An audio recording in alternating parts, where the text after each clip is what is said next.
Today we are going to talk about the deadlift. All right, so the deadlift is one of the most complex exercises that we do at boot camp, and you can expect to see it every week or every other week.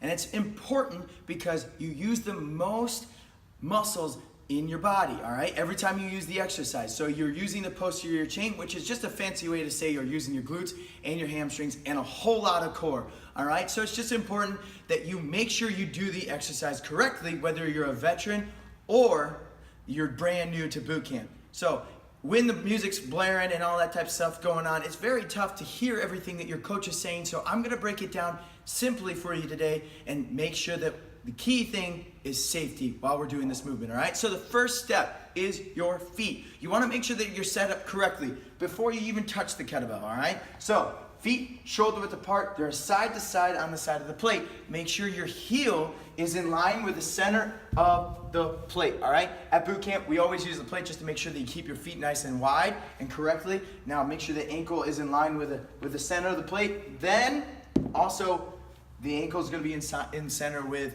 the handle of the kettlebell as well, all right? So then step two, we're going to hinge. So pushing that butt back, loading the glutes and the hamstrings. Then we're gonna go into soft knee bend, all right? Just slightly, all right?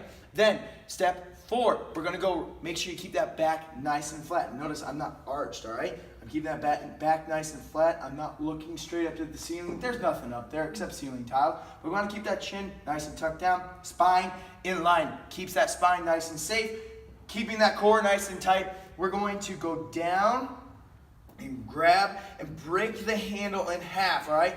What that does is it packs your shoulders, it keeps your shoulders in line and nice and safe. Once you've done that, we are going to pull the weight up to the ceiling, but as we do, we're also squeezing simultaneously at the top in the glutes, all right? With this, common fault, arching the back. You do not need to do that. Just stand nice and straight, and then as you go back down, you're gonna push that butt back, load the glutes and the hamstrings, soft knee bend, and going straight down, pretending there's a line that you're pulling that weight up and down the entire time, all right? So when you set up, it's just the same thing, backwards to forwards, doing the whole movement, all right? So that's the deadlift. It's one of the coolest exercises you get to do because you get to move the most weight because you're stronger in that area, but it's just fun, but it's also dangerous if you don't know how to do it correctly, all right? So make sure you keep that core nice and tight and follow every step that we walk through, all right? So I hope you have a good rest of your Monday, and I'll see you guys later on the blue mats.